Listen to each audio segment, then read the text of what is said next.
Good evening दोस्तों। तो आज हम लोग पढ़ाई करेंगे EMI लेक्चर नंबर 9 में। तो बच्चों, पिछले क्लास में मैंने आपको सेल्फ इंडक्टेंस के बारे में बताया था, है ना, कि मैंने कहा था कि अगर कोई कॉइल अपने ही फील्ड में रखा हुआ हो और उसकी फील्ड अगर चेंज हो रही हो तो उसके थ्रू जो फ्लक्स होगा वो फ्लक्स कहलाएगा सेल्फ फ्लक्स, और फील्ड के चेंज होने की वजह से फ्लक्स चेंज होगा, और फ्लक्स के चेंज होने की वजह से वहाँ पे एक EMF इंड्यूस होगा, ठीक है ना, फैराडे के हिसाब से, और वो EMF उस चेंजिंग फील्ड को, उस चेंजिंग फ्लक्स को क्या करेगा, अपोज करेगा। क्लियर? इस पूरे प्रोसेस को सेल्फ इंडक्शन बोलते हैं बच्चों। और जो फॉर्मूला कैलकुलेट हो गया था, EMF induced equals to -L/di/dt, है ना। EMF induced equals to -L/di/dt, जहाँ di/dt rate of change of current है, L जो है ये सेल्फ इंडक्टेंस है। इसके बारे में हमने कहा था कि ये कॉइल के ज्योमेट्री पे डिपेंड करता है, साथ ही साथ ये कॉइल के मीडियम यानी परमिएबिलिटी के ऊपर भी डिपेंड करता है। ओके, इसके अलावे मैंने आपको बताया था कि सोलेनॉइड जो है, सोलेनॉइड, जिस सोलेनॉइड को हम लोग पढ़ चुके हैं, वो दरअसल यहाँ पे इंडक्टर का रोल प्ले करेगा। किसका रोल प्ले करेगा? इसको हम लोग अब इंडक्टर बोलेंगे। इसमें इंडक्शन भी होता है, और इंडक्शन किन किन हालात में कैसे कैसे होता है इसको मैंने लास्ट में आपको डिस्कस किया था, ठीक है। तो आज इसी इंडक्टर को हम लोग थोड़ा ढंग से डिस्कस करेंगे, और हम लोग एक सर्किट डिस्कस करेंगे जिसका नाम होगा LR सर्किट। LR सर्किट, जिस तरीके से हमने करंट में पढ़ा था RC सर्किट, तो बच्चों RC सर्किट के जैसा ही एक होता है LR सर्किट। अब देखो ये क्या है, ठीक है दोस्तों। ये नाम से क्लियर है कि हमारे पास एक ऐसा सर्किट है जिसमें कहने को इंडक्टर है और क्या है, रेसिस्टेंस। ये L जो है ये क्या है, इंडक्टर, और ये क्या है, R, रेसिस्टेंस। और फिर जो यहाँ गौर करने वाली बात ये है कि यहाँ मैंने लिखा है DC सोर्स। इसका मतलब है LR सर्किट एक बार और हम लोग के पास आने वाला है, जो इस बस 1-2 क्लास के बाद हम लोग ऑल्टरनेटिंग करंट शुरू करेंगे AC, तो वहाँ पे देखना कि वहाँ पे भी एक बार ये LR सर्किट आपके सामने आएगा। क्लियर है? तो अभी अपना हेडिंग है LR circuit with DC source. तो LR सर्किट जो है बच्चों, इसमें ये कैसा सर्किट होगा? तो बहुत सिंपल है। इसमें एक आपका रेसिस्टेंस होगा, ठीक, और एक रेसिस्टेंस होगा, और एक आपका होगा इंडक्टर। अब इंडक्टर का सिंबल तो मैंने आपको बता दिया था, और इसके साथ हमने एक लगा देना है बैटरी। ये केमिकल बैटरी, एक्सटर्नल बैटरी है ना, ये बैटरी है। तो ये जो सर्किट आपको दिख रहा है, और इसमें एक स्विच भी लगा दो यहाँ पे। मान लो हमने सर्किट को ब्रेक कर दिया है फिलहाल, और यहाँ पे हमने एक स्विच का इस्तेमाल कर लिया है, यानी ये हमारा स्विच, ठीक है, ये स्विच है। तो ये आपका LR सर्किट है। ओके, ये दिस इज LR सर्किट। तो देखो, एक R है, एक L है। सच्चाई तो ये है बच्चों कि हम लोग यहाँ इस इंडक्टर को मान के चलते हैं, ये आइडियल इंडक्टर मान के चलते हैं। मतलब कि आइडियल इंडक्टर कहने का मतलब है आइडियल इंडक्टर। आइडियल इंडक्टर कहने का मतलब है कि बच्चों इसका सिर्फ क्या होगा, इंडक्टेंस होगा, और इसके रेसिस्टेंस को हम लोग क्या एज्यूम करके चलेंगे, 0। मतलब ये एक ऐसे वायर से बना होगा जिसमें जिसका रेसिस्टेंस नहीं होगा, जो सिर्फ किसी का काम करेगा, इंडक्टर का काम करेगा। लेकिन तुम सच्चाई जानते हो बच्चों कि ऐसा कोई वायर बना ही नहीं है जिसमें रेसिस्टेंस ना हो। रियल में, ये आइडियल की बात हम लोग कर रहे हैं, लेकिन रियलिटी क्या है बच्चों, रियल जो इंडक्टर होता है, जो प्रैक्टिकली आपको दिखेगा, रियल इंडक्टर वो अगर मान लो इस तरीके से स्प्रिंग नुमा होगा भी, ये सॉलिनॉइड के टाइप का होगा भी, तो इसमें इंडक्टेंस तो होगा ही होगा, और प्लस इसका रेसिस्टेंस भी नॉन जीरो होगा। तो कहने का मतलब है कि रियल में अगर सिर्फ इंडक्टर भी लगाओगे तो भी वो LR सर्किट हो जाएगा, क्योंकि वो जिस वायर का बना होगा उसके अंदर आपका रेसिस्टेंस भी होगा ही होगा। तो रियल में अगर एक इंडक्टर भी तुम मार्केट से परचेज करते हो, इट मीन्स कि आपके पास इंडक्टर और रेसिस्टेंस दोनों है। क्लियर? और डिस्कशन के पर्पस के लिए हम लोग दोनों को अलग करके ही रखेंगे। जैसे याद करो, इलेक्ट्रिसिटी में बैटरी के अंदर जो इंटरनल रेजिस्टेंस होता था, तो उस इंटरनल रेजिस्टेंस को हम लोग बैटरी से बाहर निकाल लेते थे कि नहीं? तो बैटरी से बाहर निकाल लेते थे टेक्निकली। सच्चाई तो हम बाहर नहीं निकाल सकते ना, टेक्निकली हम लोग सर्किट में बैटरी अलग दिखाते थे, इंटरनल रेजिस्टेंस अलग दिखाते थे। तो आप ये मान के चलो, हो सकता है ये जो R है वो इसी के वायर के रेसिस्टेंस को अलग हमने शो कर दिया है। हो सकता है कि इसके अंदर भी रेसिस्टेंस हो और एक अलग से भी आप लगा दो, तो खैर उससे हमको फर्क नहीं पड़ता है। मेरे को बस ये देखना है कि ये एक इंडक्टर है और यहाँ पे रेसिस्टेंस है, ठीक। अब जब यहाँ पे हम लोग सिर्फ L लिख रहे हैं और क्वेश्चन में भी अगर सिर्फ आइडियल इंडक्टर लिखा हुआ हो, उसकी रेसिस्टेंस की चर्चा ना की जाए, तो आप आइडियल इंडक्टर ही मान के चलेंगे और उसकी रेसिस्टेंस को 0 मान के चलेंगे। बगल में जो एक्स्ट्रा रेजिस्टेंस लगा हुआ है उसकी बात होगी, समझ गए। और अगर ऐसा लिखा हुआ है कि एक इंडक्टर है जिसकी इंडक्टेंस आपका 5 मिली हेनरी है और रेसिस्टेंस 10 ओम है, तो आप समझ जाना कि वो रियल इंडक्टर की बात कर रहा है, जो रियल वायर का बना हुआ है। तो इंडक्टेंस भी उसके अंदर है और रेसिस्टेंस भी उसके अंदर है। क्लियर? तो देखो ये सर्किट, अब देखो यहीं पे ये बैटरी लग गई, ये बैटरी डीसी, मतलब आपको मैंने डीसी एसी का तो फर्क थोड़ा सा समझाया था जब हम लोग इलेक्ट्रिसिटी पढ़ रहे थे। उसमें मैंने बताया था कि नॉर्मल केमिकल बैटरी जिसका ईएमएफ क्या होता है? कांस्टेंट। ईएमएफ क्या होता है? कांस्टेंट। तो ऐसे कांस्टेंट ईएमएफ वाले बैटरी को से जो करंट निकलता है उसको हम लोग बोलते हैं डीसी, यानी डायरेक्ट करंट। डायरेक्ट करंट, ठीक है ना। इसका ईएमएफ कांस्टेंट। अब यही देखना आगे जब हम लोग एसी पढ़ेंगे तो वहां पे ये वेरिएबल हो जाएगा। तो चलो फटाफट हेडिंग दो और इन सब चीजों को लिख लो, फिर आगे हम लोग काम करते हैं। तो बच्चों यहां पे हम लोग कह सकते हैं, ठीक है, यहां बहुत सिंपल तरीके से हम लोग बोल सकते हैं, इस circuit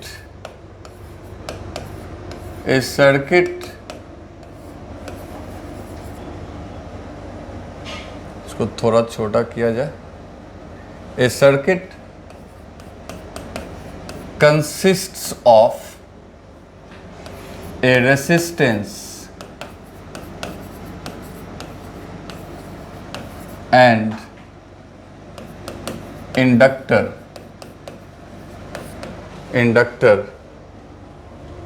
with battery is known as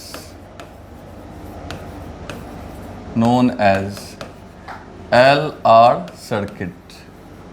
इसको हम लोग क्या बोल सकते हैं बच्चों? LR circuit. क्या बोल सकते हैं इसको बच्चों? LR circuit. ओके, चलो अब जिस तरीके से RC सर्किट के 2 स्टेज होते थे, एक ट्रांजिशन और एक स्टीडी। तो बच्चों LR सर्किट के साथ भी यही हाल है, ठीक है ना। LR सर्किट जो है हम लोग यहां पढ़ने जा रहे हैं, इस LR सर्किट के 2 स्टेट, एक होगा आपका ट्रांजिशन स्टेट। तो इसका हम लोग पहले ट्रांजिशन ही पढ़ लेते हैं, या स्टीडी भी पढ़ सकते हैं। ट्रांजिशन स्टेट और steady state,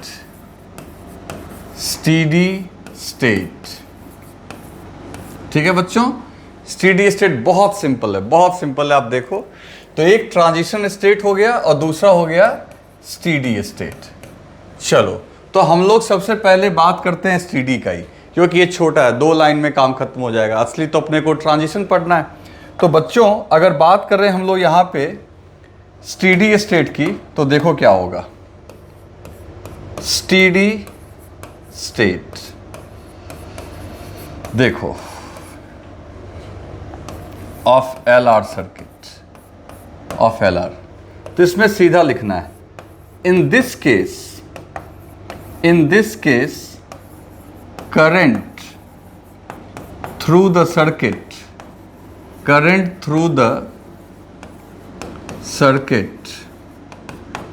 is constant. Current through the circuit is constant. That is bracket में मैं लिख दे रहा हूं di/dt क्या होगा? 0। मतलब बच्चों करंट में किसी प्रकार का कोई चेंज नहीं होगा। करंट आपका क्या होगा? Constant. D I upon D T क्या हो गया, 0। तो करंट आपका हो गया इस केस में कांस्टेंट। तो अगर करंट कांस्टेंट होगा तब क्या होगा, देखो सबसे पहली बात, आप इसे पहले फटाफट लिखो, जल्दी से लिखो आप। चलो लिख लिया आपने। देखो अब क्या मैं कह रहा हूं कि देखो आप मान लो बच्चों कि ये एक सर्किट है, ये रेसिस्टेंस R हो गया और ये आपका इंडक्टर हो गया, ये बैटरी हो गई, ठीक है, ये बैटरी हो गई। मान लो रेजिस्टेंस 20 ओम है, ठीक है, और ये आइडियल इंडक्टर है, आप ये मान के चलो 5 मिली हेनरी, इंडक्टर की वैल्यू दी गई है 5 मिली हेनरी, और ये बैटरी बच्चों जो है वो 10 वोल्ट्स का है। तो इन स्टीडी स्टेट जैसा कि I जो है वो कांस्टेंट, तो I अगर कांस्टेंट है तो इसके अक्रॉस अगर हम लोग यहां और यहां के बीच बात करें तो EMF induced is equal to minus L D I upon D T, यही मैंने बताया था कल आपको, और D I upon D T की वैल्यू 0 हो जाएगी। तो EMF इंड्यूस्ड क्या हो जाएगा, 0। मतलब इंडक्टर में किसी प्रकार का कोई बैक EMF, उसी इंड्यूस्ड EMF को बच्चों बैक EMF भी बोलते हैं, तो किसी प्रकार का कोई बैक EMF इंड्यूस्ड नहीं होगा। तो ये मान लो पॉइंट M है, ये पॉइंट N है, तो हम लोग सीधा बोल सकते हैं कि VM इक्वल्स टू VN। और दोस्तों अगर यहां और यहां का पोटेंशियल सेम हो गया, ऐसा कब होता है, तो मैंने इलेक्ट्रिसिटी में बताया था ऐसा तब होता है जब सिंपल वायर, किसी सिंपल वायर में जब तुम मूव करते हो तो हर एक पॉइंट का पोटेंशियल क्या होता है, सेम। और इंडक्टर के अक्रॉस भी अगर पोटेंशियल सेम है तो इसका मतलब है कि हम कह सकते हैं, हम लोग यहां से एकदम आराम से कंक्लूजन निकाल सकते हैं बच्चों, वी कैन से दैट, हम कह सकते हैं, we can say that inductor will behave like simple wire। Inductor जो है बच्चों किसके जैसा बिहेव करेगा, एक सिंपल वायर के जैसा बिहेव करेगा। तो आपसे अगर कोई पूछे इस सर्किट में करंट कितना जा रहा है, मान लो अगर यहाँ पे कोई एमीटर लगा के पूछ ले, तो आपको कुछ नहीं करना है, EMF को सिर्फ R से डिवाइड कर देना है। EMF कितना है आपका, 10 वोल्ट्स, तो 10 volts upon 20 ohm, this is 1/2 ampere which is 0.5 ampere. तो बच्चों इस तरीके से करंट जो है वो 0.5 एम्पियर निकल के आ गया। तो इसी को स्टेडी स्टेट बोलते हैं। तो स्टेडी स्टेट में कुछ करना ही नहीं है, इंडक्टर किसी काम का ही नहीं है, क्योंकि उसके अंदर कोई EMF जनरेट होगा ही नहीं, that will behave like simple wire. Okay बच्चों, चलो तो इसे लिख लो। तो बच्चों अब देखो यहाँ पे अगर आपको करंट फाइंड आउट करना है, मान लो ये सर्किट है और इसमें आपको क्या करना है, करंट फाइंड आउट करना है। कब बोल रहा है, through battery in steady state, जब आपका कौन सा स्टेट आ जाए, स्टेडी स्टेट। तो सीधी सी बात है, स्टेडी स्टेट में ये बिहेव करेगा किसके जैसा, सिंपल वायर के जैसा। ये बिहेव जो करेगा बच्चों, ये बिहेव करेगा आपका सिंपल वायर के जैसा। तो एक काम करते, तो बच्चों यहां पे हमने इसको सिंपल वायर से रिप्लेस कर दिया है। अब तुम्हें पता है कि सिंपल वायर का काम क्या होता है। अब देखो यहां पे ये सिंपल वायर अगर ऐसे लग गया तो इसका मतलब ये वाला जो रेसिस्टेंस है ये आपका क्या हो गया, शॉर्ट सर्किटेड है ना, क्योंकि अब करंट यहां से जो करंट आएगा वो आखिर इसमें क्यों जाएगा, यहां और यहां का पोटेंशियल सेम हो गया, मतलब ये आपका हो गया यूजलेस, दिस इज यूजलेस। तो सीधी सी बात है, जो I होगा वो E/R जब लिखोगे तो 10 को सिर्फ 5 से डिवाइड करो और 2 एम्पियर यहां पे आंसर होगा। मतलब ये किसी काम का नहीं है, क्योंकि ये जो इंडक्टर था उसको हमने रिप्लेस कर दिया किससे, सिंपल वायर से, और ये सिंपल वायर इसको कर दिया शॉर्ट सर्किट। तो इस बात को आप हमेशा याद रखना। जबकि कैपेसिटर में उल्टा है, कैपेसिटर स्टेडी स्टेट में एक तरीके से समझो कि आपका करंट जाने नहीं देता है, है ना। याद करो कैपेसिटर में मैंने आपको बताया था, लास्ट में हम लोग सबको मिक्स करके क्वेश्चन करेंगे हम लोग, जो इसका डीपीपी ईएमआई का एक और डीपीपी आएगा उसमें देखना आप।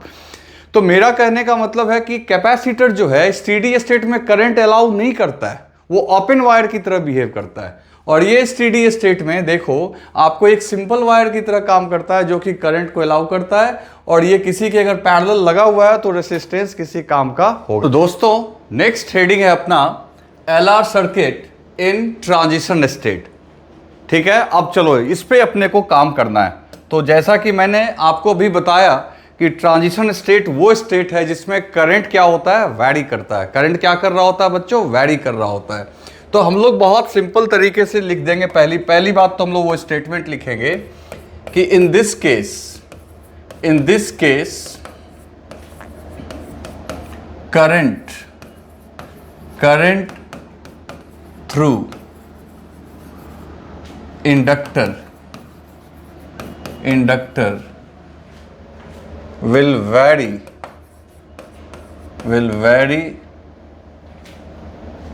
as function of time t। Time के फंक्शन में आपका ये क्या कर रहा होगा, वैरी कर रहा होगा। तो बच्चों एक बात समझो, अगर टाइम के हिसाब से करंट वैरी कर रहा होगा, इसका मतलब इस बार di/dt is not equal to 0।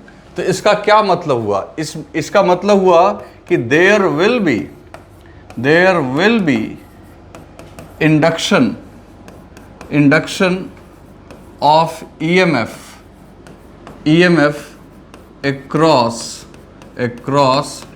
Inductor. तो इंडक्टर के क्रॉस EMF का क्या हो रहा होगा बच्चों, इंडक्शन, और जिसकी वैल्यू कुछ ना कुछ आएगी। तो ये इसका परिचय हो गया। ठीक है, अब इसमें भी दो कंडीशन बनता है बच्चों, ट्रांजिशन में भी दो कंडीशन बनता है। अब तुम्हें मैं समझाऊंगा कि कंडीशन क्या क्या बनेंगे। कंडीशन 1 और कंडीशन 2। कंडीशन 2 दो कंडीशन बनते हैं। जैसे याद करो आरसी सर्किट में भी दो स्टेट था, ट्रांजिशन का दो स्टेट था, एक चार्जिंग ऑफ कैपेसिटर और दूसरा था discharging of capacitor. Charging of capacitor, दूसरा डिस्चार्जिंग ऑफ कैपेसिटर। यहां उससे मिलता जुलता है लेकिन थोड़ा फर्क है। यहां पहले कंडीशन का नाम होगा बच्चों ग्रोथ ऑफ करंट। अभी समझाऊंगा मैं सब कुछ आपको। Growth of current in LR circuit. और दूसरा DK of current in LR circuit. चलो एक बात और समझो, इस टॉपिक को पढ़ने से पहले आपको आरसी सर्किट जरूर देख लेना चाहिए। क्या देख लेना चाहिए, आरसी सर्किट। तो अभी आप यहाँ डेरिवेशन देखो, लेकिन मेरे हिसाब से इस डेरिवेशन को देखने से पहले आप क्या करो कि बगल में कॉपी भी रखो। ठीक है ना, कौन सा नोटबुक रखोगे, आरसी सर्किट वाला। तो उससे आपको काफ़ी मदद मिलेगी। करने का मतलब इसको समझने में नहीं, बल्कि वो रिवाइज हो जाएगा आपका। ये तो आप यहाँ से जो मैं भी समझाऊंगा उससे आपको ये समझ में आ जाएगा, लेकिन इससे उसका रिवीजन भी आप साथ साथ करोगे तो बेहतर होगा। चलो तो एक बार पहले आप इसे लिख लो। अभी मैं समझाऊंगा कि ये कंडीशंस क्या हैं और फिर हम लोग कंडीशन 1 से शुरू करते हैं। चलो बच्चों, तो अब अपना हेडिंग है condition growth of current in LR circuit. अब ये आपको कैसे देखना है, इसे कैसे देखना है आप जरा समझो। सबसे पहले हम लोग एक सर्किट ड्रॉ करते हैं। सर्किट में ये अपना है इंडक्टर, ठीक है, ये ड्रॉ हो गया। ये अपना रेसिस्टेंस है बच्चों, और ये रही बैटरी, जिस बैटरी का EMF मान लो E, EMF मान लो E नॉट मान लेते हैं। ठीक है, कितना मान लिया हमने, E नॉट। इसमें एक ये स्विच है, आप देख रहे हो ये स्विच, और रही बात ये ऐसे है। At t equal to less than 0, इसका मतलब समझते हो? t equal to less than 0 मतलब जब आपने ऑब्जर्वेशन शुरू नहीं किया था उससे पहले, ठीक है ना। जब आप ऑब्जर्वेशन शुरू करते हो तो स्टॉप वॉच को ऑन करते हो, वो टाइम कहलाता है बच्चों t इक्वल टू 0। हम बात कर रहे हैं t equal to less than 0 की, ठीक है। इस समय स्विच आपका ओपन था, स्विच जो था वो क्या था बच्चों? ओपन। ये स्विच ओपन था, ये खुला हुआ था, तो ऑटोमेटिकली अगर ये ओपन था तो सर्किट के थ्रू करंट क्या होगा? 0। सर्किट तो कंप्लीट ही नहीं है। फिर क्या हुआ? एट t इक्वल्स टू 0 पे आपने स्विच को क्लोज किया। क्या किया बच्चों? क्लोज। अब देखो यहां थोड़ा फर्क आएगा। कैपेसिटर वाले सर्किट में अपने को याद है स्विच क्लोज करते के साथ वहां पे इनिशियली करंट आ जाता था, लेकिन यहां पे t इक्वल टू 0 पे जैसे स्विच क्लोज करोगे करंट आपका 0 ही रहेगा। कहोगे ऐसा क्यों? कैपेसिटर में क्यों नहीं, और कैपेसिटर में करंट क्यों आता था और यहां क्यों नहीं? बच्चों कैपेसिटर के केस में देखो, यहां पे ऐसे कैपेसिटर हुआ करता था, ये रेसिस्टेंस हुआ करता था, तो यहां पे हम लोग जैसे ही स्विच कनेक्ट करते थे तो ये इधर से करंट भेजने की कोशिश करता था। कौन? बैटरी। और ये मना भी नहीं करता था क्योंकि ये अनचार्ज था, और अनचार्ज कैपेसिटर एक सिंपल वायर की तरह काम करता है, तो इसने कोई ऑब्जेक्शन नहीं किया और करंट आपका फ्लो हो गया। लेकिन आज यहां पे क्या है? इंडक्टर। और तुम जानते हो कि इनिशियली करंट 0 था, और करंट 0 से अगर नॉन जीरो होना चाहेगा, जैसे ही स्विच क्लोज करोगे तो करंट बढ़ना चाहेगा। पहले 0 था, जब ओपन था तो 0 था, क्लोज हुआ तो करंट कुछ होना चाहेगा, तो 0 से नॉन जीरो होना चाहेगा, मतलब करंट बढ़ना चाहेगा। और करंट अगर बढ़ना चाहेगा तो हमने तो कल से यही स्टडी तो किया है, इन दैट केस ये भी एक बैटरी की तरह काम करेगा, वो भी एंटी सेंस वाली बैटरी की तरह काम करेगा। तो इस तरीके से ये अगर करंट ऐसे भेजना चाहेगा तो ये उसका अपोज करेगा। समझ गए बात को? और t इक्वल टू 0 पे ये बिल्कुल अपने पूरी ताकत के साथ क्या करेगा? अपोज करेगा। इसलिए हम लोग यहां कह रहे हैं कि t इक्वल टू 0 पे करंट भी आपका क्या होगा? 0। स्विच ओपन था तब भी करंट 0 था, और t इक्वल टू 0 पे भी करंट आपका जैसे ही स्विच क्लोज करोगे उस इंस्टेंट पे करंट क्या होगा? 0। जबकि कैपेसिटर में ऐसी बात नहीं थी क्योंकि कैपेसिटर अपोज नहीं करता था। तो ये पॉइंट मैं आपका क्लियर कर देना चाहता था बच्चों। अब देखो इसको मैं रब कर दे रहा हूं, ये तो पहले की बात थी, ठीक है ना। चलो वापस देखते हैं। तो तुम सोच रहे होगे कि सर ठीक है, ये इंड्यूस्ड ईएमएफ तो आ गया यहां, लेकिन ये जो ईएमएफ इंड्यूस्ड हुआ, ठीक है, ये जो ईएमएफ इंड्यूस्ड हुआ, आई इंड्यूस्ड, तो क्या ये अगर इसके ठीक अपोज करता रहेगा तो क्या करंट 0 पे ही बैठा रहेगा? नहीं दोस्त, करंट अगर 0 पे ही बैठा रहेगा तो करंट फिर कांस्टेंट हो गया 0 पे, और जैसे ही करंट कांस्टेंट होता है इस बेचारे की ताकत घट जाती है, क्योंकि तुम्हें पता है कि ये तभी तक मौजूद है जब तक करंट में बदलाव है। तो अगर ये पूरी तरीके से मान लो किसी इंस्टेंट पे अपोज करके करंट 0 कर दिया, अगर ये अपनी ताकत इसके बराबर रखेगा तो करंट 0 का 0 कांस्टेंट रहेगा, तो फिर इसकी ताकत घट जाएगी। तो समझो यहां पे कैसे हो रहा है। आपको मैं एक एग्जांपल दे रहा हूं। मान लो कि ये है E नॉट और ये है E इंड्यूस्ड, इन दोनों में फाइट हुई, t इक्वल टू 0 पे ये दोनों समान ताकत से एक दूसरे को पुश किए, तो नेट करंट क्या हो गया? 0। लेकिन आपको यहां समझना होगा कि ये इसको अपोज जरूर कर रहा होगा, लेकिन ये वीक पड़ जा रहा होगा, कमजोर पड़ जा रहा होगा, ताकि ये विनर हो, और ये विनर हो तो करंट क्या होगा? बढ़ता रहेगा। और इसको हारना, इसको डिफीट होना जरूरी है। अगर ये एग्जैक्टली इसके इक्वल रहेगा तो खुद का ये नुकसान करेगा, क्योंकि एग्जैक्टली इक्वल के केस में करंट फिर 0 का 0 रह जाएगा, तो फिर कांस्टेंट करंट पे तो ये गायब ही हो जाएगा। तो ये थोड़ा थोड़ा, जैसे मान लो ये 20 न्यूटन है, इसको मैं ऐसे समझा रहा हूं। मान लो इनिशियली ये 20 न्यूटन का फोर्स है, ऐसा आप अपने दिमाग में फिट मत कर लेना कि यहाँ कोई फोर्स है, ये बस आपके समझने के लिए। मान लो ये 20 न्यूटन है, ये 20 न्यूटन है, फाइट हुई, इक्वल फाइट हुई, करंट 0, लेकिन अगले ही इंस्टेंट पे ये हो जाएगा 19.5 और ये 20 ही रहेगा। तो देखो फिर थोड़ा करंट बढ़ा, ये थोड़ा और घट जाएगा, अब ये 18 हो जाएगा और ये तो इस तरीके से बच्चों धीरे धीरे ये इसकी डिफिट होती जाएगी और करंट का वैल्यू बढ़ता चला जाएगा। दैट्स वाई इसका नाम हो गया ग्रोथ ऑफ करंट। और तुम यहां से अंदाजा लगाओ, एक टाइम आएगा जब ये डिफिट होते होते और करंट बढ़ते बढ़ते करंट अपने मैक्सिमम पे पहुंच जाएगा, और फिर अगर करंट मैक्सिमम पे पहुंच के कांस्टेंट हो गया तो ये बिल्कुल पूरी तरीके से गायब हो जाएगा, और वो स्टेट क्या कहलाएगा बच्चों?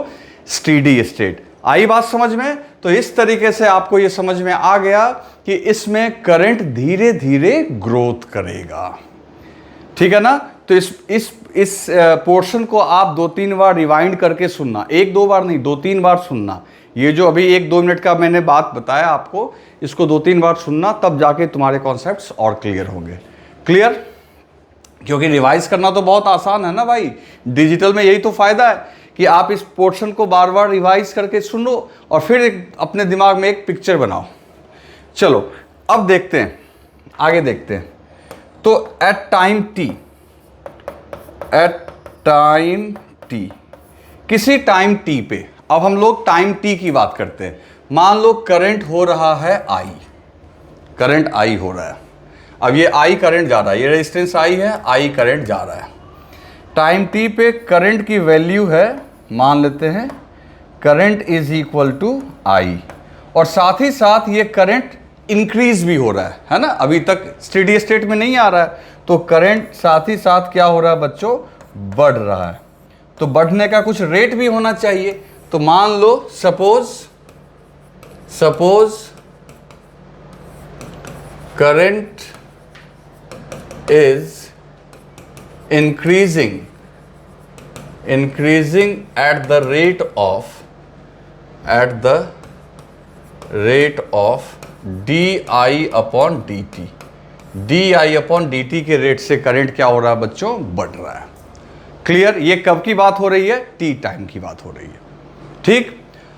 चलो अब जिस समय करंट बढ़ रहा है तो उस समय भी ये तो अपोज करने की कोशिश करेगा। तो देखो मैंने बना ही दिया इसका हाई पोटेंशियल, ये लो पोटेंशियल, ठीक है ना। ये एंटी सेंस की बैटरी का काम कर रहा है यहाँ पे। तो एक काम करो, हम लोग किरचॉफ को तो भूले नहीं है, किरचॉफ ही लगाएंगे। अच्छा स्विच बच्चों क्लोज हो चुका है, स्विच क्लोज हो चुका है। तो अब कुछ पॉइंट्स यहाँ पे हम लोग अज्यूम करते हैं। ये पॉइंट हमने मान लिया M, तो ये सारे पॉइंट्स M हो गए, ये पॉइंट N हो गया, ये सारे पॉइंट्स N हो गए, ये पॉइंट P मान लिया, ये सारे पॉइंट P हो गए। तो एक लूप आपको दिख रहा है, ठीक है ना। तो from Kirchhoff's loop rule, Kirchhoff के लूप रूल से, और उस लूप का नाम है M, N, P और M। दिस इज लूप, ठीक है, ये उस लूप का नाम है। तो चलो अब यहां से चलना शुरू करते हैं। तो सबसे पहले ये रेसिस्टेंस मिला, तो हम लोग क्या लिख देंगे? I into R. सबसे पहले लिखेंगे ना बच्चे I इंटू आर, याद होगा ना, ये सब चीज तुम लोग कई बार रिवाइज कर चुके हैं। ओम्स लॉ से इसमें I करंट जा रहा है तो potential difference Vm minus Vn करेंगे। अगर मैं चाहूं तो फिर से क्या आपको लिखने की जरूरत तो है नहीं, तो Vm माइनस Vn, तो ये पोटेंशियल डिफरेंस हो गया IR, तो IR लिख दिया। फिर इसके क्रॉस कितना पोटेंशियल डिफरेंस होगा? तो तुम जानते हो इसके क्रॉस हो जाएगा magnitude wise DL DI upon DT। L हो गया इंडक्टेंस और DI बाई DT हमने मान लिया है rate of change of current. और ऊपर से आप N में से P घटा रहे हो, तो N में से P घटा रहे हो तो हाई में से लो घटाओगे बच्चों। तो यहां अपने को लिखना होगा LDI बाई DT, लिखना होगा ना बच्चे। तो LDI बाई DT, और फिर अब P में से N घटाएंगे लास्ट में ये। तो देखो यहां लो में से हाई घटाओगे, minus E0 equals to 0। Clear है? तो ये लूप रूल से हमने यहां पे किसी टाइम t पे लिख दिया। आपको कोई दिक्कत तो नहीं आ रही? यहां पे देखो पोटेंशियल डिफरेंस IR हो गया, इसमें potential difference LDI by DT हो गया, और ये पोटेंशियल डिफरेंस माइनस E0। ये माइनस हमने क्यों लिखा? क्योंकि इसके लो में से हाई घटा है, इसमें हाई में से लो, फिर हाई में से लो, और यहां पे आए तो लो में से हाई, दैट्स वाई। क्लियर है? चलो अब एक काम करते हैं बच्चों, E0 और IR को उधर भेज दो, E0 और IR को उधर भेज दो। तो देखो ये क्या हो गया, LDI upon DT equals to E naught minus I R. ठीक है, अब जल्दी से आप इसे राइट डाउन करो। तो बच्चों अपना ये इक्वेशन आ गया L D I by D T equals to E naught I R. Okay, चलो अब एक काम करो बच्चों, यहां पे कोशिश करते हैं कि हम लोग टाइम एक तरफ चला जाए और करंट एक तरफ आ जाए, ताकि हम लोग उसको करंट और टाइम को रिलेट कर सकें। ठीक है, तो एक काम करते हैं, L D I upon E naught I are इस तरफ कर लो। ठीक है, और डी टी को उधर भेज दो। देखो क्या किया मैंने, इसको उधर भेज दिया और इसको यहां पे नीचे ले आया डिनोमिनेटर में। एक काम करते हैं, अब दोनों तरफ इंटीग्रेशन करते हैं, D I A not minus I are, और इधर इंटीग्रेशन हो गया किसका, डी टी का। क्लियर है? चलो फिर अब इसको इंटीग्रेट करेंगे t इक्वल्स टू 0 पे। दोस्तों यहाँ पे आपका जो करंट था वो था 0, और t इक्वल टू टी पे करंट हमने मान लिया I। अब इसका इंटीग्रेशन हमने कई बार किया है, तो आप देखो I का जो कॉफिशिएंट है, या उसको साइन के साथ बाहर कर लो। दैट इज ये L है बच्चे, ये L है, तो बाहर आ गया माइनस L अपॉन R, और बाकी ये जो पूरा है इसको लॉग के फॉर्म में, ln के फॉर्म में लिख लो। जिसको दिक्कत है इन सब चीज़ों में वो मैथमेटिकल टूल वाला जाके अपना देखो कि इंटीग्रेशन कैसे हम लोग इसको करते हैं। तो ई नॉट आई आर, और लिमिट कहाँ से कहाँ, 0 टू I, और इधर क्या हो गया बच्चों, डी टी का t हो गया। एक बार t रखो, एक बार t रखो, और एक बार आप यहाँ पे रख दो 0। ठीक है, चलो देखते हैं तो फिर ये अपना क्या कैलकुलेट होके आएगा। तो आप देख सकते हो कि जो इक्वेशन आपका आ रहा है वो मैच कर रहा है कुछ आरसी के जैसा। तो एक बार आई की जगह आई रखेंगे, एक बार आई की जगह 0 रखेंगे, तो ये हो जाएगा आपका ln E naught minus I are. एक बार हमने आई रख दिया, और दूसरी बार रखेंगे ln, और आई की जगह अगर 0 रखेंगे तो यहाँ सिर्फ ई नॉट हो जाएगा, और इधर से r को भी भेज दो और माइनस l को भी भेज दो। तो देखो इधर क्या हो जाएगा, t माइनस 0 t रहेगा, तो आर टी अपॉन l, और आगे आ गया माइनस। किसी को कंफ्यूजन है तो ध्यान से देखो मैंने क्या किया, l को उधर डिनोमिनेटर में भेज दिया और r चला गया न्यूमरेटर में, और प्लस ये माइनस साइन को भी मैंने उधर भेज दिया। अब देखो ये क्या है, log m, ये है log n, तो ऑटोमेटिकली ये हो जाएगा आपका log m अपॉन n, है ना। ये तो log का फॉर्मूला हम लोग जानते हैं, ln E naught I R upon E naught is equal to minus R T upon L. अब अगर यहाँ पे एंटी लॉग लोगे मतलब लॉग हटाओगे, तो लॉग हटाओगे तो ये पूरा जो है इसके बेस के पावर में चला जाएगा, और ln का बेस जानते हो एक्सपोनेंट होता है, एक्सपोनेंशियल होता है, e होता है। तो ये यहाँ पे आ जाएगा E naught minus I R upon E naught is equal to E to the power minus R T upon L. Clear? ये e कहाँ से आ गया, समझ गए ना। ये log हटेगा तो ये e के पावर में चला जाएगा। फिर ई नॉट को उधर भेज दो, तो E naught minus I R equals to E naught E M F E to the power minus R T upon L.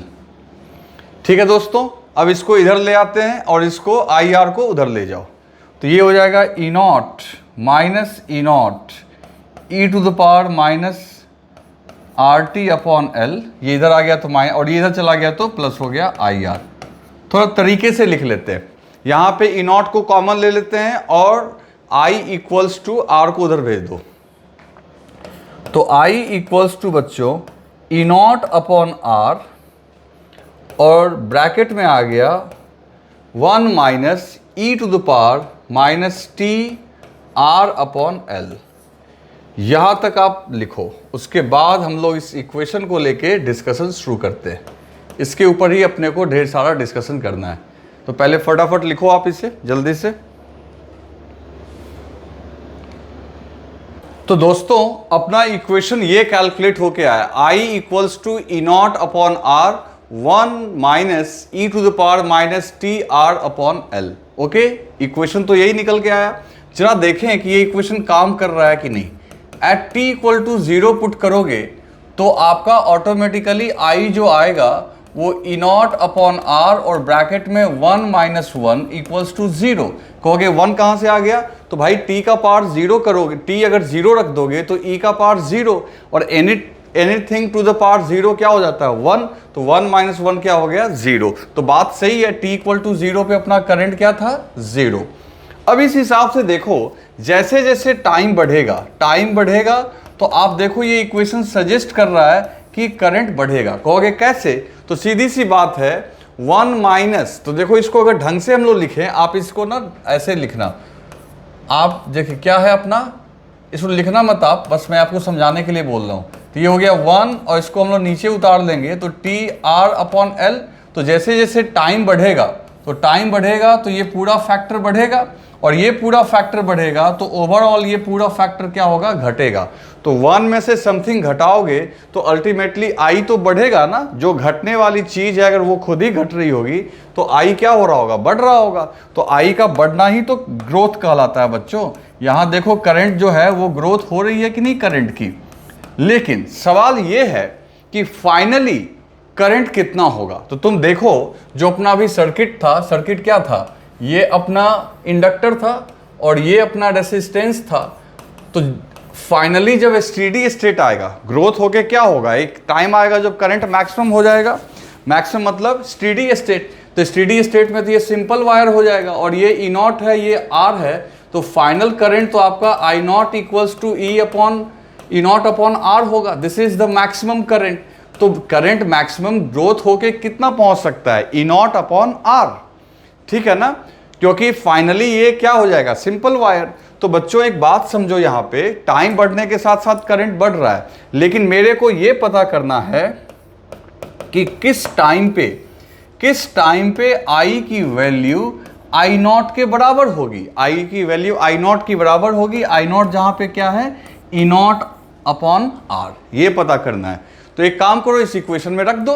तो इस इक्वेशन में अगर हम लोग आई के जगह क्या रख दें बच्चों, so I equals to I naught अगर रख दें यहाँ पे, तो ये हो जाएगा E naught upon R equals to E naught upon R और 1 minus E to the power minus T R upon L. तो ये कैंसिल हो गया, तो सीधी सी बात है ये तभी पॉसिबल है, ये कैंसिल हो गया तो 1 equals to 1 minus E to the power minus T R upon L. लिखना आप कुछ मत, बस मैं आपको समझाने के लिए सब कुछ लिख रहा हूं यहाँ पे। तो आप सीधी सी बात देखो, आखिर इसकी वैल्यू 0 होगी, कैसे, तो 1 इक्वल्स टू 1 और यहाँ पे इसको नीचे उतार लेंगे, E to the power T R L हो जाएगा। तो t की वैल्यू जब इनफाइनाइट रखोगे, कितना रखोगे इनफाइनाइट, तो 1 अपॉन इन्फिनिटी हो जाएगा 0, तब ना 1 इक्वल्स टू 1 होगा। कितना सिंपल लॉजिक है। तो इसका मतलब है कि करंट की value t equals to infinity पे जाके i equals to I naught होगा। क्लियर है ना। तो अभी मैं ये सब आपको रब कर दे रहा हूं, आपको क्या लिखना है वो मैं लिख के दिखा रहा हूं। तो बच्चों इसका मतलब हुआ जब t इक्वल टू इन्फिनिटी होगी, यानी इनफाइनाइट टाइम पे जाके करंट की मैक्सिमम वैल्यू, करंट की ये जो मैक्सिमम वैल्यू है वो आई नॉट होगी, जिसकी वैल्यू क्या लिख सकते हैं हम लोग, ई नॉट अपॉन आर। क्लियर। तो अब ये थोड़ा आपको अटपटा लग रहा होगा, क्या सचमुच इनफाइनाइट टाइम तक वेट करना होगा स्टेडी स्टेट के लिए। तो बच्चों इसका जवाब मैंने कैपेसिटर में भी दिया था और मैं यहाँ भी आपको देख दो। आप जरा ध्यान दो, आप पहले ध्यान दो, पहले मैं इस इक्वेशन को एक बार ढंग से लिख दूं। तो अब हम लोग इसको लिखेंगे I equals to I naught और ब्रैकेट में 1 minus E to the power minus T and this is R upon L। ठीक है ना। अब ये तो समझ ही रहे हो ना यहाँ पे आई नॉट का क्या मतलब हुआ। आई नॉट किसका रोल प्ले कर रहा है, ई नॉट बाई आर, यानी मैक्सिमम फाइनल करंट का।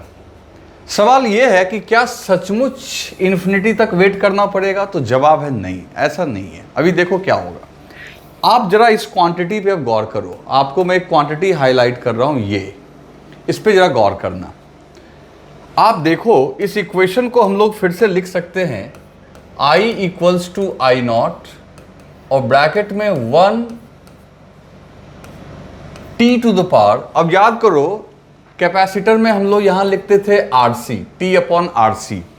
आज उस RC का रोल प्ले कौन कर रहा है और कैसे कर रहा है वो तुमको दिख रहा होगा।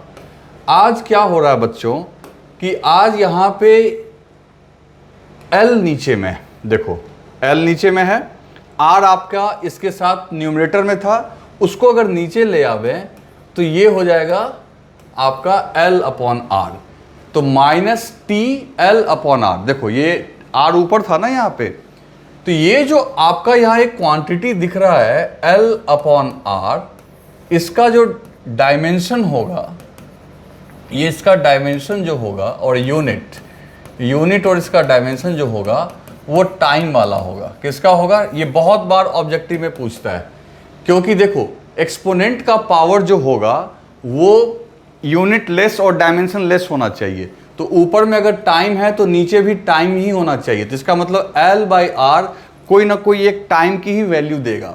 तो इसका यूनिट डायमेंशन टाइम से ही मैच करेगा, यानी सेकेंड इसका यूनिट हो जाएगा और डायमेंशन हो जाएगा T। इस L बाई R को बच्चों बोलते हैं टाइम कांस्टेंट। क्या बोलते हैं? Time constant. जैसे कैपेसिटर में भी टाइम कांस्टेंट बोलते थे, यहां भी इसको टाइम कांस्टेंट बोलते हैं और इसको टाउ से डिनोट करते हैं। क्या इसका सिग्निफिकेंस क्या है बच्चों? तो अगर मान लो T की वैल्यू L बाई R के इक्वल होगी तो automatically current equals to I naught, और ये 1, और देखो ये अगर आपका T की वैल्यू L बाई R, तो ऊपर भी L बाई R, नीचे भी L बाई R, नीचे तो L बाई R रहना ही है, और T की वैल्यू भी अगर L बाई R होगी तो E का पावर क्या हो जाएगा? -1, and this is I not 1 upon 1 by E। और 1 बाई E जो होता है बच्चों वो 0.37 होता है, मैथमेटिकल इसका वैल्यू है 0.37। तो I equals to I naught, और ये हो जाएगा आपका -0.37, तो ऑटोमेटिकली ये हो जाएगा 0.63 I नॉट। अब एक बात समझो, क्या यहाँ पे आपको समझ में आ रहा है कि टाइम कांस्टेंट, कोई पूछेगा what is time constant in case of LR circuit, तो पहली बात इसकी वैल्यू तुम बोलना L अपॉन R होती है, इसका यूनिट डायमेंशन टाइम से मैच होता है, और टाइम की वैल्यू अगर 1 टाइम कांस्टेंट के बराबर हो तो करंट की वैल्यू अपने मैक्सिमम वैल्यू का 0.63% हो जाता है, 63 गुना हो जाता है, और अगर परसेंटेज में बोलेंगे तो 63% होगा। तो पहले आप इसे लिखो, फिर मैं आगे बात करता हूं। तो बच्चों अगर हम लोग टाइम कांस्टेंट का डेफिनेशन लिखें, टाइम कांस्टेंट, तो इसके बारे में क्या लिखेंगे? तो लिख देंगे सीधा, it is the time interval in which value of current will be grown to 63% of its maximum value। ठीक है ना? तो बच्चों I equals to 63% of I naught, कितने देर में? आपका एक टाइम कांस्टेंट में, और टाइम कांस्टेंट की जो वैल्यू है वो डिपेंड करती है L अपॉन R के ऊपर। अब बात हम लोग कर रहे थे कि फुल ग्रोन होने में, मतलब पूरा ग्रोथ होने में कितना टाइम लगेगा। तो हमने प्रैक्टिकली नहीं, मैथमेटिकली हमने इन्फिनिटी निकाला, लेकिन रियल बच्चों ये है कि 10 टाइम कांस्टेंट में 99.99%, सुनो ध्यान से, 10 टाइम कांस्टेंट, यानी कि प्रैक्टिकली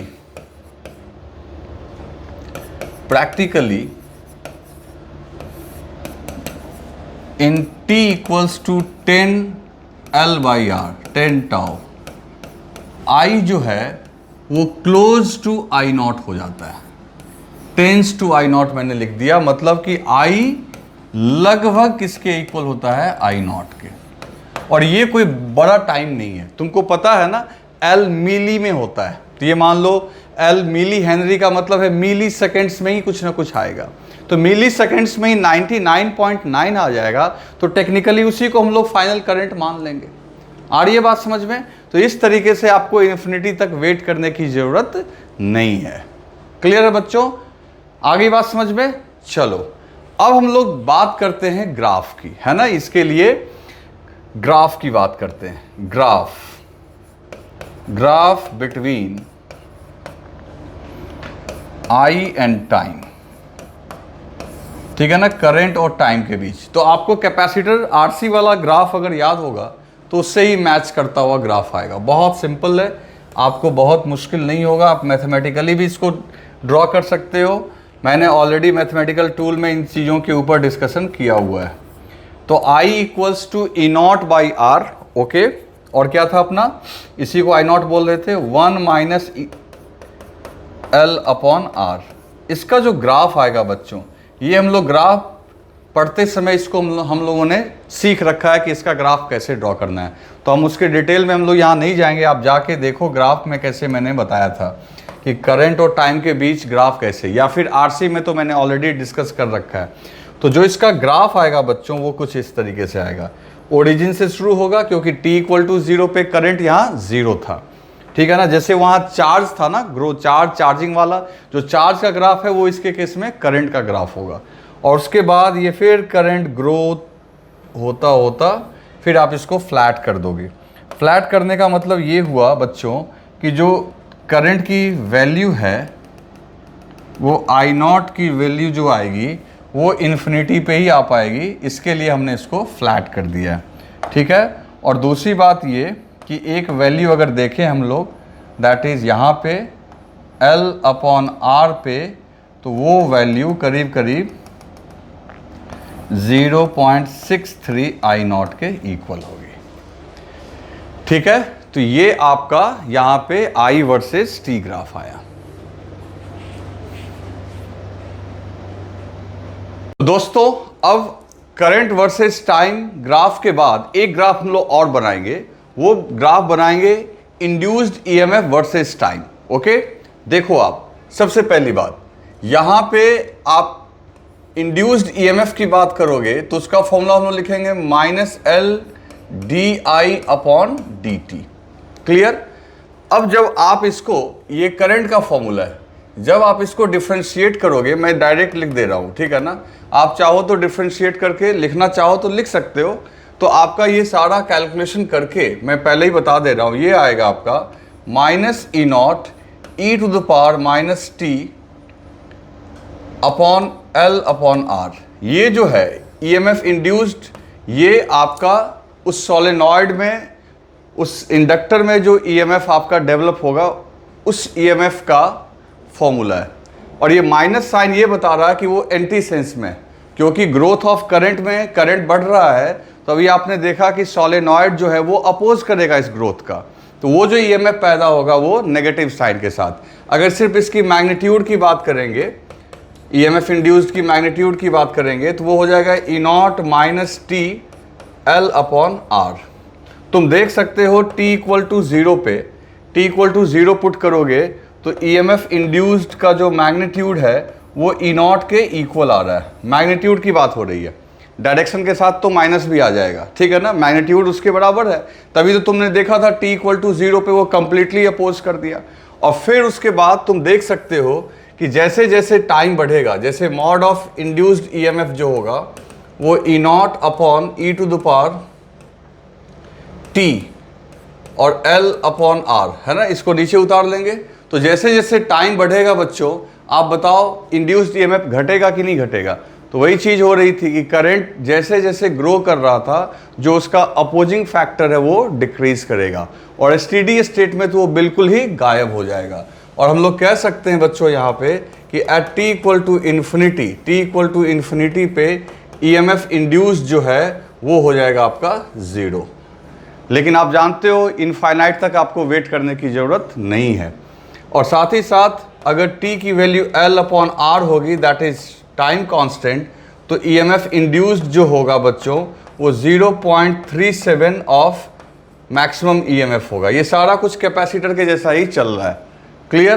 तो इसका मतलब है कि अगर हम लोग ग्राफ ड्रॉ करें, अब देखो दो टाइप का ग्राफ यहां ड्रॉ कर सकते हैं।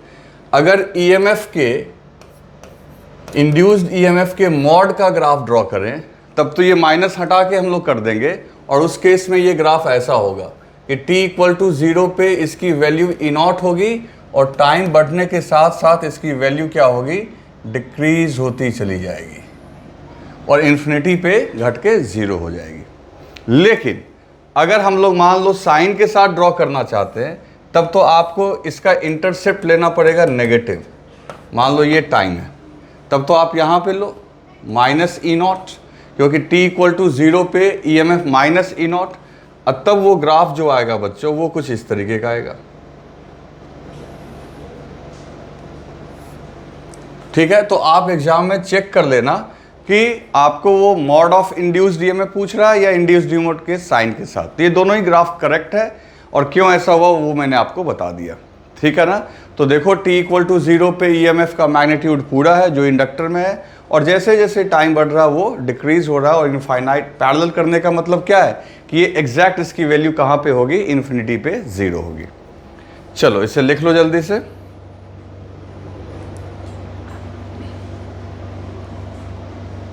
दोस्तों अब जैसा कि आप हेडिंग देख रहे हो, potential energy stored inside inductor, है ना? अब इसको सीधा पोटेंशियल बोलने के बजाय अगर हम यहाँ पे मैग्नेटिक पोटेंशियल ऐड कर दें तो और अच्छा हो जाएगा, मैग्नेटिक।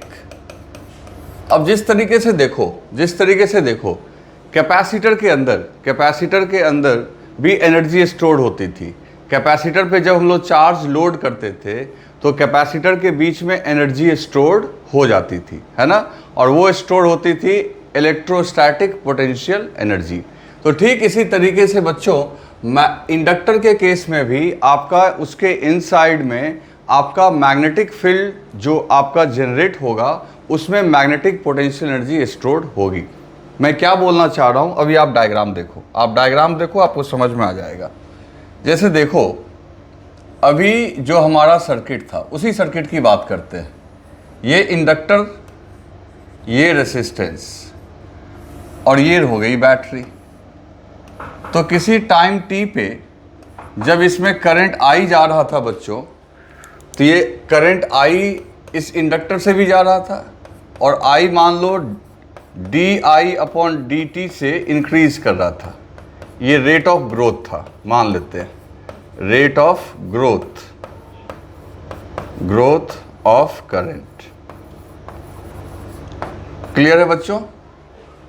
अब जरा देखो, जब इसमें आपका करंट पास कर रहा होगा तो इसके अंदर ये एक सॉलिनॉइड ही, तो ऑब्वियसली है इसके अंदर आपका मैग्नेटिक फील्ड जनरेट होगा, और जिस तरीके से इलेक्ट्रिक फील्ड में एनर्जी स्टोर्ड होती है बच्चों, वैसे ही यहाँ पे मैग्नेटिक फील्ड में भी एनर्जी स्टोर्ड होगी, और उस एनर्जी को बोलेंगे मैग्नेटिक पोटेंशियल एनर्जी। तो जब I करंट जा रहा है इस L इंडक्टर से और ये रेजिस्टेंस R है, तो हमें पता करना है कि आखिर इसमें एनर्जी कितनी स्टोर्ड है उस समय। ठीक, और ये बैटरी है आपकी जिसका EMF हमने E0 माना हुआ था और ये तो रेसिस्टेंस को जानते ही हो कि ये आपका पावर लॉस कर रहा होगा हीट के फॉर्म में, पावर डिसिपेटेड, यहाँ पावर डिसिपेट हो रहा हो। ठीक है ना? और बैटरी से जब करंट पास होता है तो बैटरी भी वर्क करती है ना? और बैटरी वर्क करती है मतलब पावर डिलीवरी करती है। ये सारा चीज़ हम लोग को पता है। अब वहीं से मैं एक फ़ायदा उठाऊंगा, आप देखते जाओ कि इसको सॉल्व कैसे करेंगे। मान लो इस पॉइंट को M, इस पॉइंट को N, इस पॉइंट को P, जो कुछ देर पहले हम लोग कर रहे थे। तो एक काम करते हैं, Vm minus Vn plus Vn minus Vp plus Vp minus Vm, वापस घूम के आ गए, यहाँ से चले और वापस घूम के यहाँ आ गए, इक्वल्स टू 0। अब देखो Vm माइनस Vn, ये हो गया I into R, Vn minus Vp, ठीक है ना।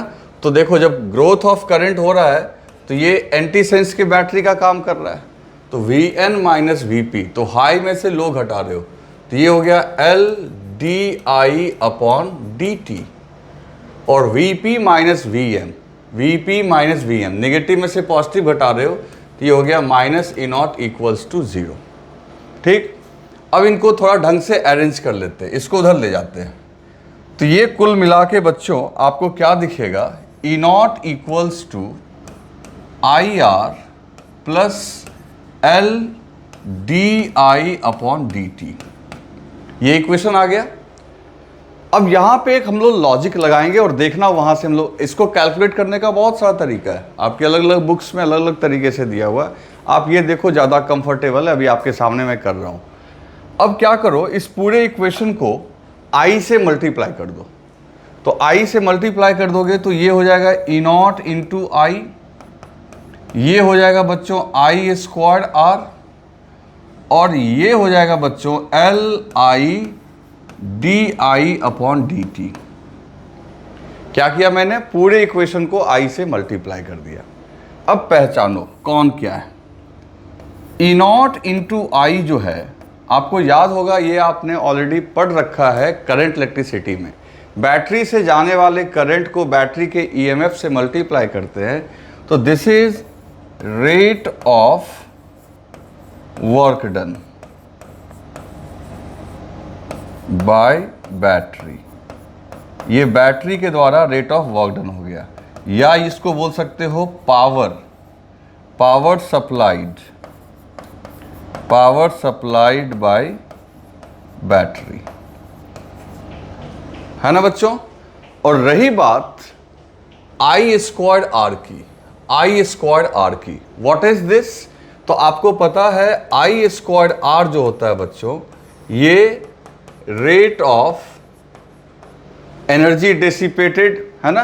तो ये एक तरीके से बच्चों ये एक पावर हो गया, है ना, ये पावर हो गया, यानी इसको बोल सकते हो तुम सीधा पावर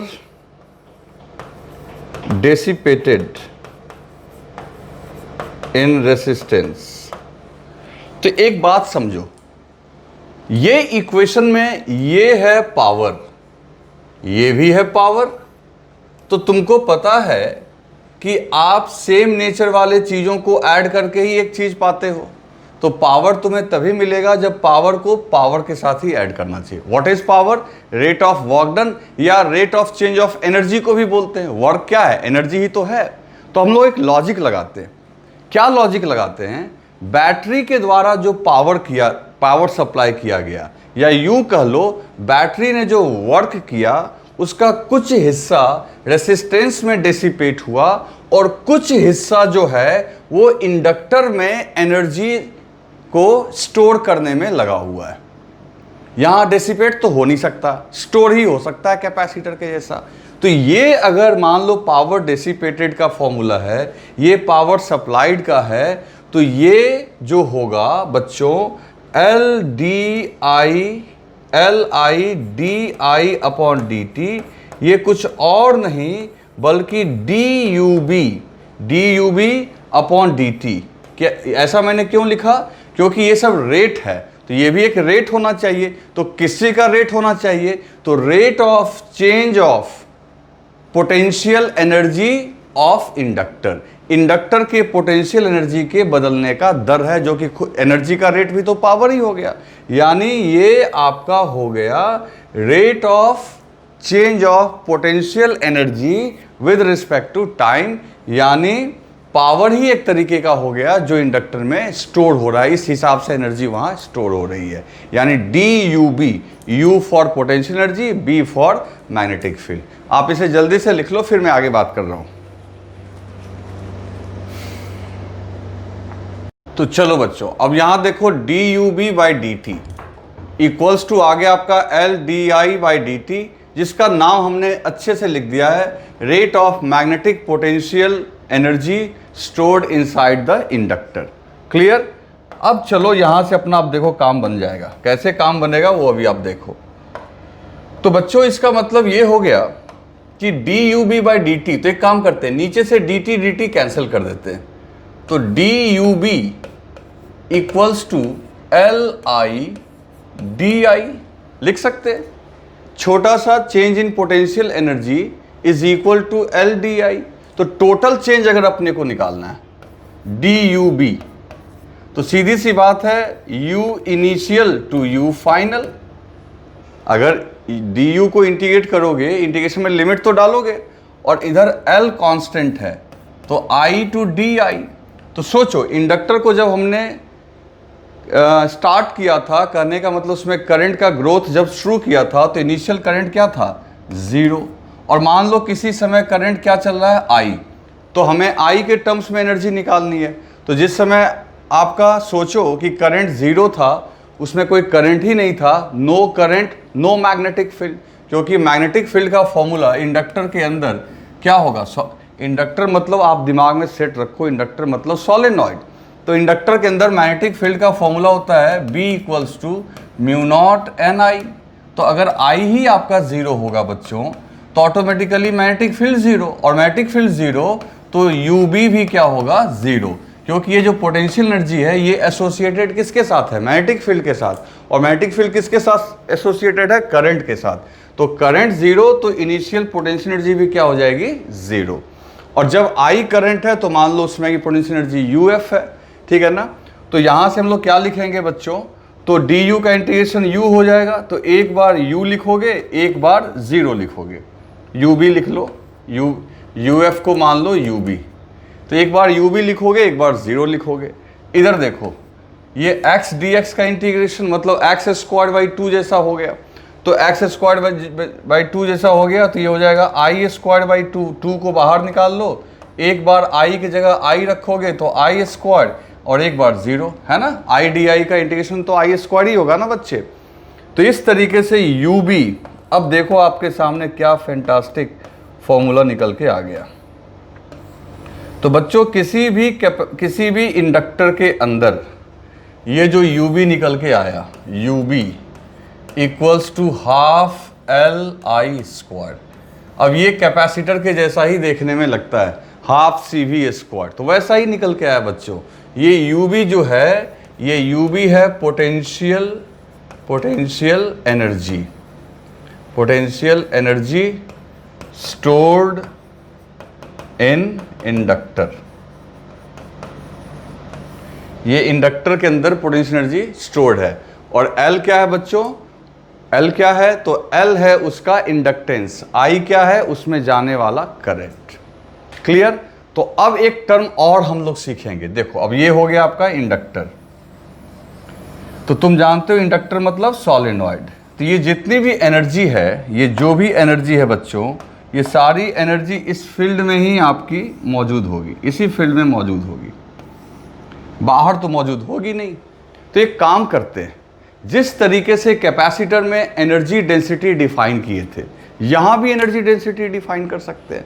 तो यहाँ पे पहले सिलेंडर का देखो, सिलेंडर बोल रहा हूँ मैं, सॉलिनॉइड, इसकी लेंथ मान लो L है, लेंथ कितनी है L, और रेडियस कितना है, रेडियस मान लो स्मॉल r है। तो इसका वॉल्यूम कितना हो जाएगा, तो इसकी जो वॉल्यूम होगी, वॉल्यूम, तो वॉल्यूम जो हो जाएगी बच्चों, वो हो जाएगी पाई r square into L। L हो गई लेंथ, और रेडियस हो गया क्या उसका r, तो एरिया हो गया पाई r स्क्वायर, तो एरिया इंटू लेंथ क्या हो गया इसका वॉल्यूम, और ये एनर्जी इसी वॉल्यूम में है। तो सीधी सी बात है, जो एनर्जी डेंसिटी होगी स्मॉल यू बी, वहाँ स्मॉल यू ई दिखा रहे थे, तो स्मॉल यू बी जो होगी वो total energy that is capital U B upon volume हो जाएगी। अभी मैं नेक्स्ट पेज पे ढंग से लिखूंगा। तो एनर्जी डेंसिटी को हम लोग डिफाइन करेंगे, total energy stored in inductor divided by volume. तो आप इसे जल्दी से लिखो, फिर मैं आगे बात कर रहा हूं। तो दोस्तों यहां पे देखो मैंने लिखा है energy density equals to half L I square upon pi R square L. अब देखो क्या करेंगे, आपको याद है ना एल क्या है, इंडक्टेंस, और किसी सॉलिनॉइड का जो इंडक्टेंस है, क्या आपको याद है फॉर्मूला या आप भूल गए, बच्चों फॉर्मूला याद रखना होगा, अदरवाइज कोई ऑप्शन नहीं है आपके पास। तो इंडक्टेंस का फॉर्मूला था mu naught N square pi R square into L. This is formula of inductance for any solenoid या इंडक्टर बोल लो। तो अब इसको पुट करो एल की जगह, ये पूरा value mu naught N square pi R square L into I square तो है ही यहाँ पे ये, upon pi R square into L. Clear? अब देखो ये पाई आर स्क्वायर एल और ये पाई आर स्क्वायर एल, ये पूरा कैंसिल हो गया। तो बचा क्या आपके पास? तो यू बी इक्वल्स टू आपको क्या बचा? Half mu naught N square I square. अब हम एक काम करते हैं, ऊपर नीचे म्यू नॉट से डिवाइड कर देते हैं। तो U B equals to half mu naught square N square I square upon mu naught. और याद होगा आपको कि सोलेनॉइड के अंदर मैंने आपको बताया था मैग्नेटिक फील्ड यूनिफॉर्म होता है और उसकी वैल्यू होती है म्यू नॉट एन आई। तो देखो ये क्या है? Mu naught square N square I square, तो कहीं ना कहीं ये हो गया half and this is B square upon mu naught. तो ऑटोमेटिकली बच्चों ये B square upon 2 mu naught हो गया। तो ये आपका जो है एनर्जी डेंसिटी है किसके लिए? मैग्नेटिक फील्ड, जो कि मैग्नेटिक एनर्जी के लिए है ना, मैग्नेटिक पोटेंशियल एनर्जी की ये क्या हो गई? Energy density. और ये भी आपको इलेक्ट्रिक वाले से मैच करता हुआ दिख रहा है। आपको याद करो इलेक्ट्रिक एनर्जी डेंसिटी का फॉर्मूला जो मैंने डिराइव किया था वो था half epsilon not E square. तो देखो मैचिंग है, हाफ है तो यहाँ भी हाफ है, वहाँ इलेक्ट्रिक फील्ड का स्क्वायर था, यहाँ मैग्नेटिक फील्ड का स्क्वायर है, और एप्सिलॉन नॉट है, यहाँ परमियाबिलिटी है म्यू नॉट, वहाँ परमिटिविटी एप्सिलॉन नॉट थी, यहाँ परमियाबिलिटी क्या है? Mu naught. तो जल्दी से इसे लिखो। तो दोस्तों देखो जैसा कि मैंने हेडिंग दिया है condition 2 that is DK of current in LR circuit. जा ध्यान देना, अब ये डायग्राम तुम्हें थोड़ा अजीब लग रहा होगा देखने में, तो इसलिए मैं इसको ढंग से बनाया है। आप देखो पहले ये ना, ये जो आपको दिख रहा ना ये सब, ये स्विच है। ये कैसा स्विच है सो देखो, डीके लिखा हुआ, मतलब करंट को घटाना है, खत्म नहीं कर देना है। तो नॉर्मल स्विच जो है, मान लो अगर तुम इस स्विच का यूज करोगे तो जैसे ही स्विच को ऑफ करोगे बच्चों, तो स्विच को ऑफ करने का मतलब है कि आपने सर्किट को ब्रेक कर दिया। तो सर्किट को ब्रेक कर दिया फिर तो करंट इंस्टेंटली जीरो हो गया। तो अपने को करंट को इंस्टेंटली जीरो नहीं करना है, करंट को धीरे धीरे घटाना है। ऐसे में तो साफ अगर ये स्विच यूज करें जो हम लोग ग्रोथ के समय वाला स्विच यूज किए थे, इस स्विच में क्या होगा कि कनेक्ट होगा, और जैसे नॉर्मल जो हाउस होल्ड में आपका स्विच होता है वो ऐसा ही होता है कि एक बार एक झटके में आपका स्विच ऑफ हो गया, करंट साफ जीरो, उसी इंस्टेंट पे जीरो। लेकिन हम लोग यहाँ अगर डीके का मतलब होता है धीरे धीरे उसको घटाना, तो ऐसा स्विच यूज करेंगे। अब ये स्विच कैसे काम करता है सो देखो, ये स्लाइड कर सकता है। तो अभी मान लो ये इसके साथ अभी स्विच जो है पोजीशन 1 पे है, मैंने 1 और 2 मार्क कर दिया है, तो 1 पे है, तो ये सर्किट आपका कंप्लीट है। तो ये सर्किट कंप्लीट है, तो जो अभी हम लोग ग्रोथ वाला सिस्टम चल रहा था वो उसके हिसाब से यहाँ करंट चलता रहेगा। काफ़ी लंबे समय के बाद इसमें आई नॉट करंट आ जाएगा, मैक्सिमम करंट। तो ये आई नॉट जो maximum current that is E upon R के बराबर जो अपना आया था, ई नॉट अपॉन आर, वो आ जाएगा।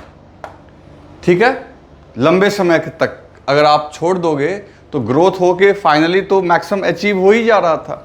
लेकिन अब आपने क्या किया कि इसको सावधानी से यहाँ से स्लाइड करके 1 से 2 तक पहुँचा दिया। कहाँ से कहाँ? 1 से 2 तक। तो इससे क्या होगा? इससे ये होगा बच्चों कि अब आपका ये बैटरी जो है आउट ऑफ द सर्किट हो जाएगा। बैटरी क्या हो जाएगा? Out of the circuit. अब ये इसके साथ जुड़ गया, अब इसमें एक रेसिस्टर और एक इंडक्टर है बस। तो उसका डायग्राम मैं बगल में ड्रॉ कर दे रहा हूँ। मतलब कि ये कुछ ऐसा दिखेगा आपको, ये आपको ऐसा दिखेगा। मतलब कि ये आपका सिचुएशन जो है, this situation, is for T less than 0। इसमें थोड़ी आपको ज़्यादा मेहनत करनी होगी। और जब आपका 1 के साथ कनेक्टेड था, और जब ये ऐसे आया, मान लो अब ये L है, दिस इज R, और ये आपका आ गया। अब बैटरी बाहर हो गया क्योंकि ये ऊपर जाके टच हो गया, बैटरी आउट हो गया। तो इस समय ये कब किया हमने, ये किया हमने t इक्वल टू 0 पे, ये t equal to less than 0 पे। व्हेन स्विच, यहां मैं लिख दे रहा हूं, switch is shifted, switch is shifted from 1 to 2। ये कब किया हमने, t इक्वल टू 0 पे, और यहीं से हम लोग स्टडी शुरू करेंगे। तो अभी तो इसमें करंट I चल रहा था, सर्किट कंप्लीट ही है। अब इसमें अभी t इक्वल टू 0 पे इसमें I करंट चल रहा होगा जो E0 बाई R के बराबर होगा। लेकिन बच्चों अब बैटरी आपकी सर्किट से बाहर हो गई, तो ये करंट ज़्यादा देर तक चल नहीं पाएगा। कहोगे क्यों? तो ये रेसिस्टेंस लगातार हीट को क्या करता रहेगा, हीट डेवलप होता रहेगा।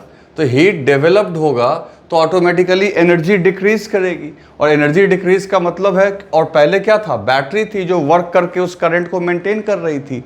अभी क्या है कि आपका हीट यहाँ पे डेवलप होगा तो एनर्जी घटेगी, और एनर्जी सप्लाई करने वाला कोई है नहीं। तो तुम ये बोलोगे सप्लाई करने वाला नहीं है तो आखिर यहाँ हीट कहाँ से आ रहा है?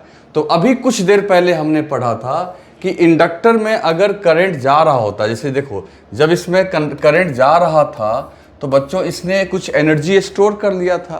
तो जो इसमें एनर्जी स्टोर हो गई लाइक कैपेसिटर, वही एनर्जी कुछ देर तक करंट को मेंटेन रखेगी। लेकिन ये लंबे समय तक मेंटेन नहीं रख पाएगी क्योंकि इसके पास जो स्टोरेज है वो खत्म तो हो ही जाना है।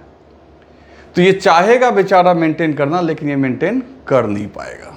तो यहाँ पे जो है करंट जो है वो मैग्नीट्यूड के हिसाब से घट रहा होगा। तो बच्चों ये तुरंत बैटरी के जैसा काम करेगा जो चाहेगा कि सपोर्ट करे।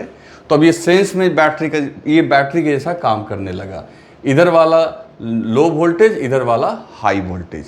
लेकिन आप जानते हो ये कोई केमिकल बैटरी नहीं है जिसके अंदर एनर्जी बहुत सारी स्टोर्ड है। इसके अंदर एनर्जी तो स्टोर्ड है हाफ Li²।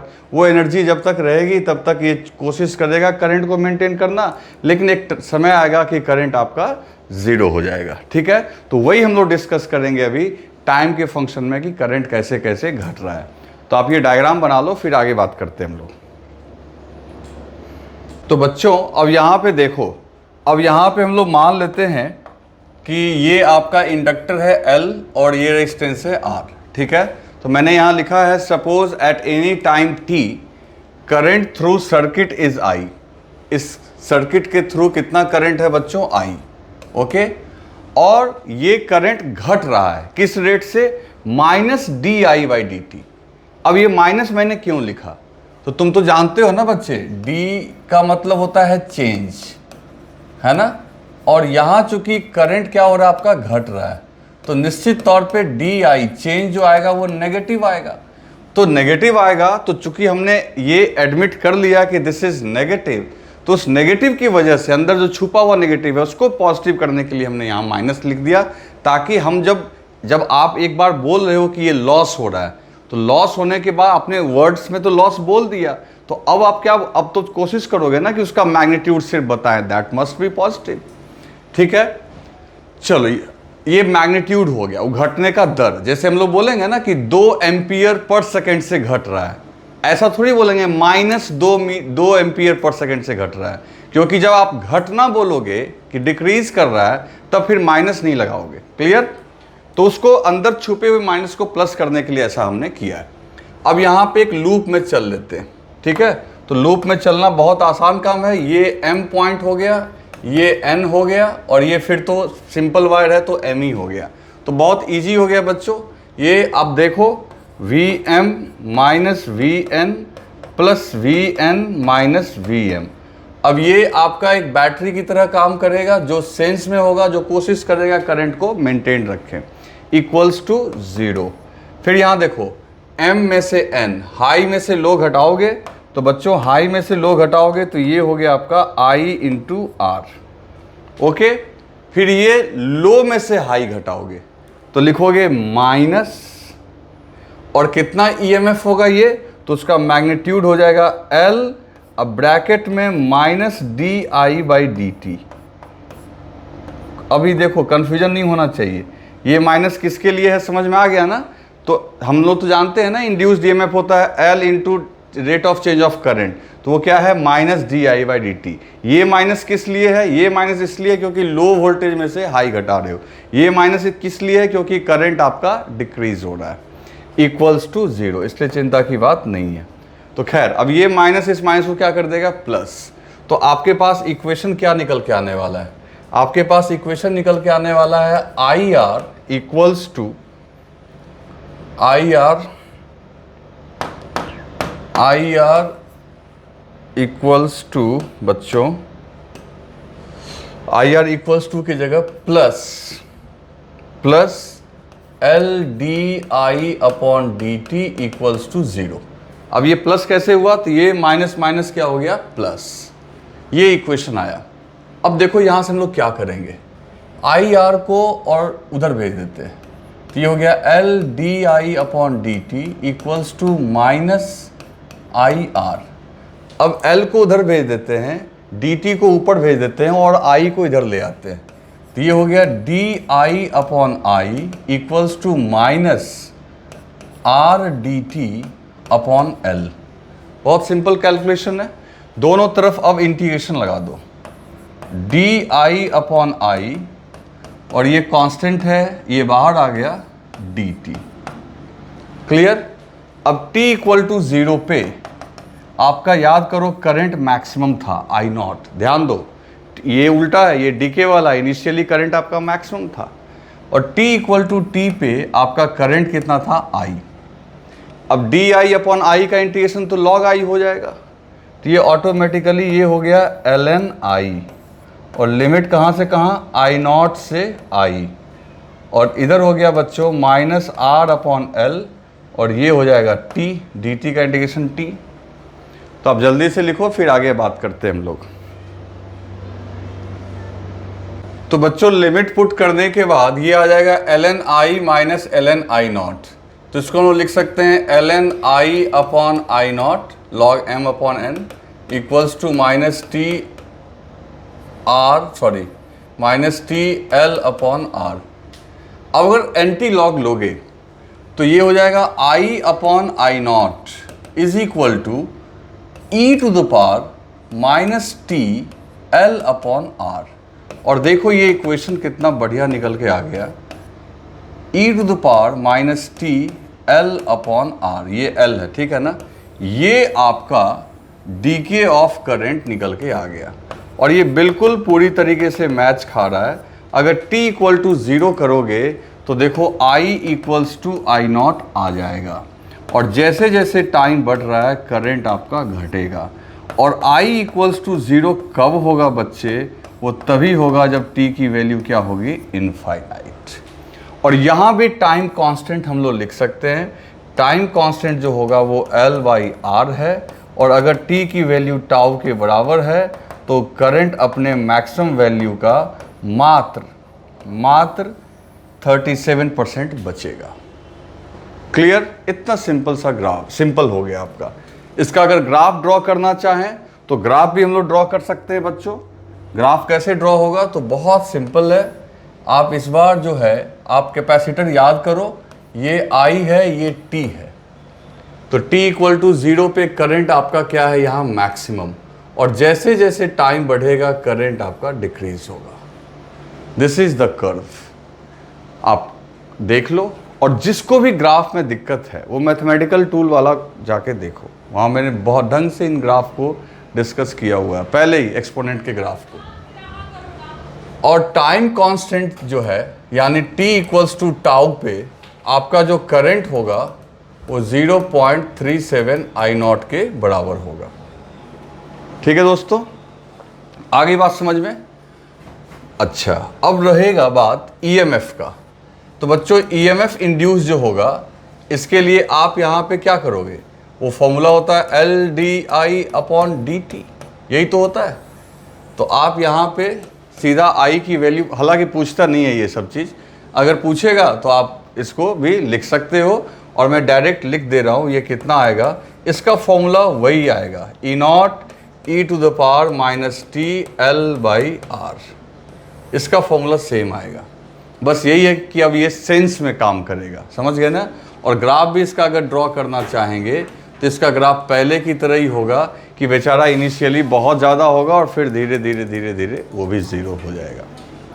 जो सबसे इम्पॉर्टेंट बात है, एक तो ये टाइम कांस्टेंट चाहे आपका ग्रोथ हो या डीके हो सेम आएगा, और दूसरी सबसे इम्पॉर्टेंट बात क्या है, एक एनर्जी कंजर्वेशन वाली। तो एक बार आप इसे जल्दी से लिख लो, वीडियो पॉज करो और जल्दी से लिख लो। चलो लिख लिया आपने। एक चीज़ मैं आपको यहाँ बताऊंगा, वो क्या है कि अगर मान लो ये इंडक्टर है और इसमें आई नॉट इनिशियल करंट था t इक्वल टू 0 पे, और इसको आप इस रेसिस्टेंस से जोड़ के डीके करवा रहे हो, तो सीधी सी बात है इसमें आपका क्या डेवलप होगा, हीट डेवलप होगा, हीट डेवलप्ड। कोई पूछेगा ये हीट कितना डेवलप होगा, तो सीधी सी बात है जो एनर्जी इसमें स्टोर्ड है वही तो यहाँ हीट डेवलप होगा। तो जो हीट H डेवलप होगा वो बच्चों होगा हाफ एल आई नॉट के स्क्वायर के बराबर। ये कहाँ से आएगी बात, ये आएगी बात फ्रॉम कंजर्वेशन ऑफ एनर्जी से, ठीक है। तो इतना करते हैं आज हम लोग, फिर नेक्स्ट लेक्चर में अब जो इसका आखिरी EMI का लेक्चर होगा उसमें हम लोग इसके ऊपर प्रॉब्लम करेंगे। डीपीपी एक आएगा इसमें और अभी, और थ्योरी के हिसाब से ख़त्म हो गया है। अब इसमें हम लोग नेक्स्ट लेक्चर में म्यूचुअल इंडक्टेंस पढ़ेंगे, एडी करंट पढ़ेंगे। एडी करंट बहुत इंपॉर्टेंट है from board point of view, competition के लिए नहीं। छोटा सा एक टर्म है एडी करंट, वो मैं समझा दूंगा, और बोर्ड पॉइंट ऑफ व्यू से एक जनरेटर के बारे में भी आइडिया दूंगा। हालांकि जनरेटर हम लोग को एसी में पढ़ना है जो इसके बाद मैं शुरू करूंगा, लेकिन यहाँ भी उसके बारे में हम लोग थोड़ा सा पढ़ेंगे। ओके बच्चों, तब तक अच्छे से पढ़ाई कीजिए और रिवाइज करते रहिए।